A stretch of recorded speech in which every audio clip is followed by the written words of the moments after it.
Okay, so the Philadelphia Eagles get a big W in New Orleans, but we do got some injury updates. One wide receiver will miss 6 weeks with a broken bone in his shoulder. Plus, did a Saints player really spit on Smitty when he was hurt? As for Jalen Carter, he was dominant and he was letting the Saints players and fans hear it. To be honest, the first half offense was frustrating, but when it's all said and done, Jalen Hurts, Dallas Goedert, and Saquon Barkley came through with their individual most yards of the season, which ended in a win. Of course, we got things to clean up, including the Nick Sirianni problem, but Fangio's adjustments, demoting our highest paid player, turned this defense elite. But first, let's hear from Reed Blankenship. I love y'all boys, man. Love the hell out of y'all. We came in here, we fucking dominated, Yes, bro. sir. I want to ride and die with this team. Yes, sir. Ride and die. Yes, We sir. got each other's back. Turn me up, bro. What is going on, everybody? I go by Philly Mike, and this is the Philly Talk Podcast. Do your boy a favor and hit that like button for 2 and 1. Subscribe to the channel and turn on that notification bell so you don't miss the videos. So after a demoralizing home loss, the Eagles went on the road, flew to New Orleans to take on the undefeated Saints. We heard all week long how this Saints offense was going to put up a lot of points on this Eagles defense, pretty much saying that the Eagles didn't have a chance to win this game. But as the game got closer, we got the update that CJGJ will play. Remember, he was questionable with a foot injury, missed the last 2 days of practice. As the Philadelphia Eagles came out of the tunnel in the Superdome, you just felt the energy was different. It was a Saints home game, but boy, oh boy, could you hear Eagle fans. There were a lot of Midnight and Kelly Green out there, and the players could feel it. You tell me what type of team you want to be. It's about how you respond. Every play, just one play at a time. Just do your job. Just do your job, and I promise, but it takes everybody. Yes, sir. Yes, sir. Let's go. 3, 1, 2, 1, 2, 3. Now, Jalen Hurts in the offense wasn't as good as that pregame speech. However, when push came to shove, Dallas Goedert, Jalen Hurts, and Saquon Barkley all made plays. I mean, Saquon and Dallas Goedert combined for 329 yards, and Jalen Hurts threw for over 300 yards. And I do agree, we have to limit the turnovers. Too many interceptions, too many fumbles. But as I look at the interception, it's a trust play, and that's more of an A.J. Brown route because Smitty did get bullied for the ball from Tyrann Mathieu. That being said, you can't keep having turnovers, but let's take a look at Patrick Mahomes' interceptions right now. 4 for Jalen, 4 for Pat Mahomes, although the fumbles do have him with more turnovers than Patrick Mahomes, even though one fumble was Cam Jurgens, but it's credited to Jalen Hurts. It got to be cleaned up, but this season is weird, and while we clean it up, it's good that we get a W. A lot of people were talking about the Jalen Carter end scene where Clint Hurts, Big Dom, and Sirianni had to kind of hold him back. I think they're blowing it out of proportion. He was laughing and having fun with it, and yeah, Tyrann Mathieu was drawing at him too, so it is what it is. She don't want no puppy. She want a big dog.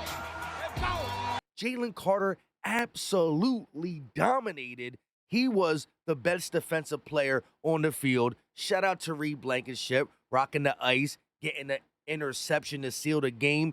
People got to start talking about Reed Blankenship. He now has 2 picks in 3 games, and he's been playing some good defense, sure tackling, especially in this game. Put some respect on Reed Blankenship's name. But Jalen Carter doing it via the pass rush and the run defense. It was a clinic out there put on by a lot of these defensive players, and more importantly, Vic Fangio. The only player who stayed looking the same was Bryce Huff, who once again, 0 sacks, 0 pressures. You really don't know he's out there. At least this time he kept containment on some runs. However, his snap count was the lowest of the season. So him being demoted made the defensive line better. And it sucks that to make your defense better, you got to demote the highest paid player on that. We're going to have to figure out either how to use him, how to fix him, or how to move that contract out of Philadelphia. As for an injury update on all the people we lost, Lane Johnson, concussion, so he won't be long-term. At worst, he misses one more game. Same goes with Devonta Smith, concussion, maybe miss one, but won't be going long term. As for Mekhi Becton, not really sure what his injury is, but we do know that Britton Covey broke a bone in his shoulder and is set to miss at least 6 weeks. That means we are going to be seeing Cooper DeJean as the punt returner, most likely. Let me just give a huge shout out to Fred Johnson and Tyler Steen stepping in for Mekhi Becton and Lane Johnson. They did a great job. You couldn't really tell a difference. I was scared because you know the record the Eagles have without Lane Johnson, but them two young fellas did great. We also got to give credit to Jeff Stoutland because what a magnificent job overall. Now, we will talk about Nick Sirianni's game management, but I'll do it as we talk about the game recap. So the Saints get the ball to start the game, and on the first big 3rd and 8, it's completed. However, the Eagles get them to another 3rd down, and this time it's batted down. So the Saints kick a field goal, leading 3-0. Eagles get the ball, but I got nothing to show you. We only go backwards and have to punt. Saints ball, second possession, 1st and 10, and Jordan Davis gets the sack. I know I talked about Jalen Carter, but Jordan Davis had a sack and was disruptive this game too. We need Milton Williams, Jordan Davis, and Jalen Carter to continue to be dominant. Saints end up punting a couple plays later. Jalen Hurts, 1st and 10, going deep to Dallas Goedert with the big-time catch, which was the first of many. 10 catches, 170 yards, and the most receiving yards ever by an Eagles tight end in a game. Eagles in the red zone, 3rd and 9, and Jalen Hurts throws a pick to Tyrann Mathieu. But don't worry, Jalen Carter and this Eagles defense prevailed time and time again. Saints facing a 3rd and 2, they fake to Kamara, and it's batted down. Eagles get the ball, and on 2nd and 9, Saquon Barkley finally gets going, which brings us to 4th and 1, and the Eagles convert to Goedert. As they trail 3-0, Hurts on 2nd and 10 scrambling, and he fumbles. No excuses for the turnovers. He got to clean that up. But he had his best passing game, over 300 yards, and he stayed poised. Saquon said he kept him in check. So it's Saints ball, dealing with another 3rd and 9. They're going deep, and it's incomplete. Quinyon Mitchell continues to have a strong rookie season. He might just win Defensive Rookie of the Year. Eagles ball with under 1 minute and 15 seconds left. Hurts with a big-time run. And then guess who gets the ball next? Dallas Goedert. Under 1 minute left, 3rd and 8. Jalen Hurts drops back, and he finds Goedert on the crosser, which leads to 4th and 1, fake brotherly shove, and we don't get it. So the Eagles going to have trailing 3-0. Now, Nick Sirianni's game management was so bad this game. Read the room. Read the game. We had 2 opportunities to get field goals after we played poor as an offense with turnovers, and he didn't go for either of them, leaving 6 points on the board. You can't always go for it, Nick Sirianni. But guess what? If you are going to go for it on 4th and 1, don't be cute. You definitely called the brotherly shove fake. You admitted it. If you're going to go for it and it's 4th and 1, do what you do best. So you should have took the points based off the game flow. Different scenario, high scoring, go for it. Low scoring game, take the points. But even if you do go for it, don't be cute. It backfired. Luckily, the team stayed united and came to play a little bit in the second half. Now, before we get into the second half and the dirtiness of the Saints, did somebody spit on Smitty? Plus, Baldy breaks down Jalen Carter. And CJ Gardner-Johnson talks spicy, calling the Eagles defense the best in the NFL. Let's hear a word from our sponsor. Manta Sleep. Literally sleep better anywhere, anytime with their sleep masks. They got the sound mask, the pro mask, the sleep mask, the silk mask, and so much more. Like I said, my favorite gotta be the sleep mask sound due to the fact that you can listen to things, Bluetooth, side speakers, but I also have the Sleep Mask Pro. It's a little smaller, probably easier to fidget with, but they're both super comfy. And like I said, you'll get your best sleep ever. So click the link in my description and or the pinned comment section. Once you do that, pick whatever mask you want and use code PhillyMike for 10% off your Sleep Pro, your Sleep Sound, any mask you want. Once again, that's PhillyMike, all capitals, for 10% off your sleep mask. You won't regret it. Okay, let's talk about the 2 dirty hits. Trevor Penning drug Slay out of bounds and got him hurt. But again, he looks to be fine. Didn't talk about him as it pertains to update, but he did come out and say he's good. As for the Devonta Smith hit, this dude literally gets up and spits on Smitty. Now again, the camera angle's weird. Maybe he didn't spit on him, but why would you spit next to a guy who's laying on the ground hurt? People spit on the field. I understand that. But to spit in any area of a guy who's not just tackled, but hurt laying on the field is absolutely disrespectful. Now let's get back to the game. Eagles start with the ball 1st and 10, and they're going to hand it to Saquon Barkley to get him going. A couple plays later, it's 1st and 20, and Hurts finds Smitty for 19. But of course, Eagles like to go for it on 4th and 3, and Hurts is sacked. As we talked about it at halftime, Nick Sirianni, you got to get your game management skills up, or you're really not only doing not much, but hurting this team. Saints ball 3rd and 3. They're going to hand it to Kamara, and he goes nowhere. Eagles get the ball back 1st and 10, and Saquon Barkley started to heat up in the second half. But ultimately, the Eagles got a punt, and it's blocked, and they recover inside our 30. Crazy game. But this Eagles defense does not falter, getting them to 3rd and 1, stopping them on 3rd and 1, and then the Saints elect to go for it on 4th and 1. They're going to motion a tight end, 4th and 1, hand it to Kamara, and he is stopped by Zach Bond. Eagles next possession, they're going to hand it to Saquon Barkley, and look at this angle as he outruns the whole Saints team for a 60-plus yard touchdown and jumps in the stands with Eagle fans. 2nd and 10, after the Eagles score a touchdown, they're going to go deep, and it's caught by Kamara. Zach Bond had a heck of a game, was all over the place. Good coverage there, just better offense. 3rd and 11 for the Saints. Eagles bring pressure, and it's going to be caught but short. On the next Eagles drive, it's 3rd and 5, and a one-hand catch by Goddard for a big first. Dallas Goedert with an absolutely terrific game. I told y'all pre-game that he's the most physical catcher and runner the Eagles have, not named A.J. Brown. And did you see the one-hand grab? Great grab after great grab for Dallas Goedert. A heck of a game, like I said, 170 yards, most in Eagles history from the tight end position. Ultimately, that drive stalls, 4th down, we go for a field goal, no good. Ball back to the Saints, who trail by 1. 2nd and 10, deep ball caught on Ringo. Saints facing another 2nd and 10, going deep for a touchdown to Chris Olave. When Slay went out, they attacked Keely Ringo. Then on the next play, they attacked CJ, but he was probably watching Ringo's guy, and they got a quick touchdown. So the Eagles get the ball down 5 after the Saints did not convert the 2-point conversion. Now listen to this. No Smitty, no AJ, no Mekhi Becton, no Britton Covey, no Lane Johnson. And the Eagles don't do nothing on 1st. Get sacked on 2nd. And on 3rd and 16, watch what they do.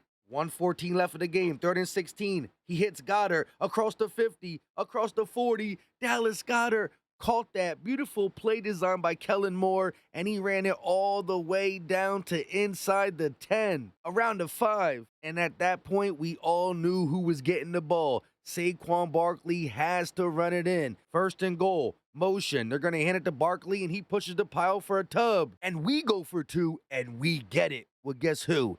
Saquon Barkley. Eagles lead by 3, 2nd and 5, pressure in the face, and it is picked. The pressure in the face forced the throw only on 2nd down, and Reed, chain money Blankenship, gets the INT and seals the game. New Orleans, New Orleans.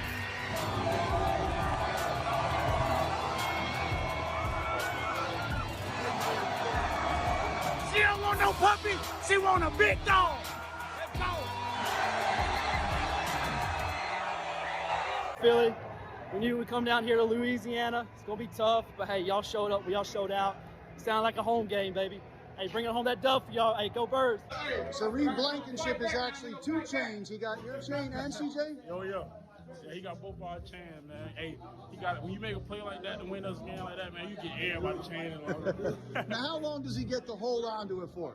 He could have walked. He could have took it on the plane, took it to the house. I see him every day. It's not like I'm for the loser or nothing. You feel me? He could have took it, but he wanted me to take it off because it's a little heavy. Offense got to be better, but in the biggest moments, 170 yards from your tight end, 143 yards from your running back, 300 yards from your quarterback, you got to score.